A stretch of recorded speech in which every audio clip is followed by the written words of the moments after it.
कोई भी दीवार आज हमें रोक नहीं सकता। अगर किसी ने लाठी चलाने का शिक्षकों पर प्रयास किया जी तो उसकी वो गति उग्र हो जाएंगे, उसकी वो शिक्षक उग्र हो जाएंगे। नियोजित शिक्षक ही वो कौम है जिसने दो बार नीतीश कुमार को घुटनों के बल खड़ा कर दिया। 2015 में एक के पाठक जी को भी हमने पैदा किया। मैं शिक्षक मैं ही पढ़ाई हूँ कि वो के पाठक बने हैं। तो के पाठक नौकरशाह की तरह रहे, ज्यादा इस पर क्या करेंगे। हर बार सरकार को झुकना पड़ा है, इस बार भी सरकार झुकेगी, दमनात्मक कार्रवाई नहीं चलेगी। और ये जो बार बार परीक्षा लेकर के शिक्षकों को नीचा दिखाने का प्रयास किया जा रहा है, ये नहीं चलने वाला है। शिक्षक आर पार की लड़ाई लड़ने के लिए तैयार है। के पाठक तानाशाही कर रहे हैं हम लोगों पे, एक अलग अलग नियम रोज हम लोगों पे थोपते जाते हैं। हम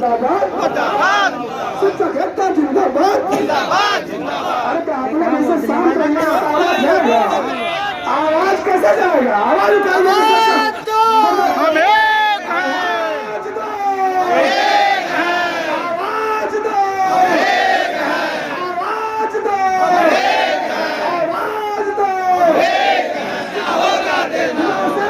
कर्मी का दर्जा देना होगा। हम आपके बीच नियोजित शिक्षक संघ महासंघ के नेता हैं, संयोजक हैं और गया के साथी हैं। तरमीम जी अपनी बात को रखेंगे। बहुत बहुत धन्यवाद भाई पंकज जी। यहाँ जहाँ तक नजरें जा रही है, इस शिक्षक ऋणी गंगा को मेरा नमन है, अभिवादन है। हम सभी दुष्यंत जी की उस पंक्ति से मैं आप सभी से रूबरू होना चाहता हूँ। हो गई है पीर पर्वत सी पिघलनी चाहिए, हो गई है पीर पर्वत सी पिघलनी चाहिए, इस हिमालय से कोई गंगा निकलनी चाहिए। मेरे सीने में नहीं तो तेरे सीने में कहीं भी आग, लेकिन आग जलनी चाहिए। सिर्फ हंगामा खड़ा करना मेरा मकसद नहीं, मेरी कोशिश है कि ये सूरत बदलनी चाहिए, ये सूरत बदलनी चाहिए। एकता जिंदाबाद। आज हम सभी जिस दौर में, जिस मोड़ पर खड़े हैं, यह हम सभी जानते हैं कि लड़ाई संघों की नहीं है। संघों की यदि लड़ाइयां होती तो जिस दिन पाठक जी का पत्र निकला कि बिहार शिक्षा विभाग किसी भी संघ को मान्यता नहीं देता है, तो संघ आपसे आह्वान करता है कि आप हमारे अस्तित्व को बचाने के लिए आइए। पर जिस दिन संघों को छोड़कर बिहार सरकार ने आपके अस्तित्व पर सवाल उठाया, उस दिन संघ आपके लिए खड़ा हो गया कि आपके किसी भी आंच पर, किसी भी कीमत पर आंच नहीं आने देंगे। और संघों ने अपने आप को झोंक दिया, तो संघों ने अपना काम कर दिया। सारे संघ आज यहाँ एकजुट हो गए। आज यहाँ आनंद कौशल भाई, प्रदीप पप्पू जी, पूरन जी, ब्रजवासी जी बार बार जो आपसे आह्वान कर रहे थे कि यहाँ से जाना नहीं है। अगर यहाँ आए हैं तो जो घोषणा हुई थी शिक्षक एकता मंच के तरफ से, या अनिश्चितकालीन 13 से अनिश्चितकालीन धरना यहाँ पर दिया जाना है। कब तक? जब तक इस बैनर पर लिखी गई बातों को बिहार सरकार हूबहू लागू नहीं करती है, हम यहाँ से नहीं जा सकते हैं। आप सभी को पता है कि क्यों 5 बार सक्षमता की उन्होंने बात किया। दक्षता 5 बार हुई है, सबको पता होना चाहिए। 2009 में, 11 में, 13 में, 16 में और 23 में। इनको पता था कि जैसे ही मामला माननीय न्यायालय में गया तो लोग वहां सवाल उठा देंगे। दक्षता परीक्षा का भी मामला माननीय न्यायालय में गया था। उस समय भी सरकार ने कहा था कि हम इनका मूल्यांकन करेंगे और मूल्यांकन नियोजन इकाई करेगी। पर माननीय अंजनी कुमार सिंह, तत्कालिक प्रधान सचिव, उन्होंने यह नियम बदल दिया कि नहीं, मैं इनकी परीक्षा लूंगा और लिखित परीक्षा लूंगा। तो उनकी परीक्षा से संतुष्ट नहीं हुए। परीक्षा लेने वाली एजेंसी कौन थी? SCRT और बिहार विद्यालय परीक्षा समिति। SCRT ने 1 से 8 का दक्षता लिया, बिहार विद्यालय परीक्षा समिति ने 9, 10, 11, 12 की दक्षता लिया।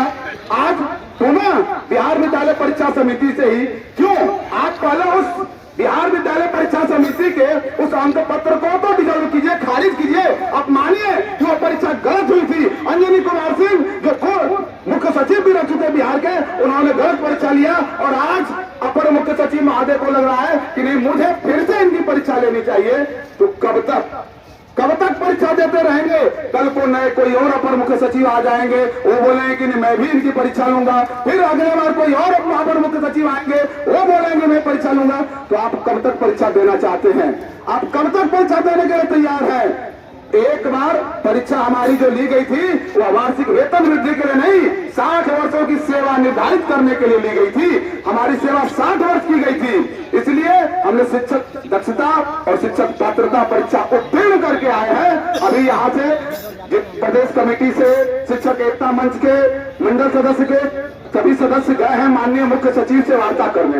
वहां से जब तक वो आते नहीं है, जब तक वो अपना निर्णय सुनाते नहीं है, हम सभी को यहाँ से हिलना नहीं है, यहाँ से जाना नहीं है। भाई पंकज जी को यहाँ मन संचालन करेंगे तो यहाँ सिर्फ आपके लिए, हम सबों के लिए नहीं खड़े हैं, पूरे बिहार के लिए खड़े हैं। हम सबों के बाल बच्चों के लिए यहाँ सारे लोग हम लोग आज आए हुए हैं, तो हम लोग उन लोगों के आने का इंतजार करेंगे। और इस पंक्ति को हमारी बहन आज उस पंक्ति को बोल रही थी, उस पंक्ति में जो लाइन छूट गई थी कि दरिया तेरी खैर नहीं बूंदों ने बगावत कर ली है, दरिया तेरी खैर नहीं बूंदों ने बगावत कर ली है, नादान समझ बुज़दिल इनको लहरों ने बगावत कर ली है। हम परवाने हैं मौत समा। आज जो जगह जगह जिलों में पत्र निकल रहा है उस पर कहना है हम परवाने हैं मौत समा, मरने का किसको खौफ या तलवार तुझे झुकना होगा, गर्दन ने बगावत कर ली है, गर्दन ने बगावत कर ली है। कितनों को निलंबित करोगे, कितनों को आप डिस्चार्ज करोगे? हम सभी अपने आप को निलंबित होने के लिए तैयार बैठे हैं। हम लोग जब जब आंदोलन करते रहे हैं मित्रों, यह एक शब्द हम लोग बोलते रहते थे, एक वाक्य, यह अंतिम लड़ाई है, यह अंतिम लड़ाई है। वास्तव में यही अंतिम लड़ाई है, यहाँ के बाद लड़ाई नहीं बचेगी। राज्यकर्मी मिल गया तो राज्यकर्मी की लड़ाई खत्म, और नहीं मिला नौकरी से हटा दिया तो भी लड़ाई खत्म। तो यह लड़ाई अस्तित्व की है, यह लड़ाई विचारधारा की है, यह लड़ाई सम्मान की है, यह लड़ाई हमारे और आपके परिवार की है, यह लड़ाई बिहार के विकास की है, बिहार के भविष्य की लड़ाई है। इसलिए मित्रों तब तक यहाँ से नहीं हिलेंगे जब तक हम सभी अपनी मांगों को मनवा नहीं लेते हैं। बहुत से वक्ता है, आने वाले हमारे संयोजक मंडल के सदस्य आएंगे, अपनी बातों को रखेंगे। इसलिए मैं आप सभी का एक बार पुनः क्रांतिकारी अभिनंदन करते हुए इन बातों के साथ कि सोच को बदलिए सितारे बदल जाएंगे, नजर को बदलिए नजारे बदल जाएंगे। सोच को बदलिए सितारे बदल जाएंगे, नजर को बदलिए नजारे बदल जाएंगे। कश्तियां बदलने की जरूरत नहीं, दिशाओं को बदलो किनारे बदल जाएंगे। इन्हीं सब वक्तों के साथ आप सभी का बहुत बहुत अभिवादन, धन्यवाद। जय हिंद, जय बिहार। फिर से हम सभी पंकज भाई के पास बहुत बहुत धन्यवाद। आप लोगों की एकता ही इस आंदोलन को मजबूत बनाएगी, और आज आप लोगों ने दिखा दिया कितना कितना किया, चारों ओर रोका। कल से तो लगातार पत्र निकलते रहे, कुछ असर हुआ, कुछ असर हुआ नहीं हुआ। सारा क्षमता परीक्षा को लेकर नियोजित शिक्षक विरोध प्रदर्शन आज घेराव करेंगे बिहार विधानसभा का। विधानसभा तो एक हाफ चल लिया, तो अभी आएंगे कुछ देर में, कह रहे हैं लाखों लाख परीक्षा है। अब लाखों लाख कर रहे हैं तो वो तो आप दिखा दीजिएगा अगर लाख आएंगे। क्या सरकार हो रहा है इस पर क्या करेगा? इस पे कोई सक्षमता परीक्षा का विरोध कर रहे हैं वो लोग कि हम परीक्षा नहीं देंगे, हमारा ट्रांसफर दूसरे जगह नहीं हो पाएगा, हमको बिना शर्त राजकर्मी का दर्जा दिया जाए। बिना शर्त तो देने की कभी बात नहीं न थी, बिना शर्त देने की बात थी। लगता है ये सक्षमता परीक्षा तो ली जा रही है, और ये भी नहीं है कि सक्षमता परीक्षा नहीं पास करेंगे तो उनकी नौकरी नहीं रहेगी। इस संबंध में अंतिम निर्णय नहीं हुआ है। ये तो आप ही लोगों ने बताया है कि एक कमेटी ने अनुशंसा की है, और अभी हमारे ख्याल से शिक्षकों को इतना हड़बड़ाना नहीं चाहिए, इसलिए कि अभी तो सरकार का अंतिम निर्णय हुआ नहीं है। सरकार ने नियमावली में कहा था कि हम इसके बारे में कमेटी से जांच कराएंगे या जो विभाग में इस पर निर्णय होगा, और विभाग ने एक कमेटी बनाया, उसने अपनी अनुशंसा दी, लेकिन अभी निर्णय नहीं हुआ है। और क्या अनुशंसा है मुझे अभी ये पता नहीं है, और निश्चित रूप से हम लोग देखेंगे। और जो शिक्षकों का हित है, शिक्षकों का जो पक्ष है, वो भी जरूर सुनी जाएगी। लेकिन इस माने आंदोलन करने से तो किसी समस्या का समाधान नहीं होता है। अपनी बात कहेंगे, सरकार विचार करेगी, और सबसे बड़ी बात है कि वे उन बातों को लेके अभी प्रदर्शन कर रहे हैं जिसके बारे में अंतिम फैसला नहीं।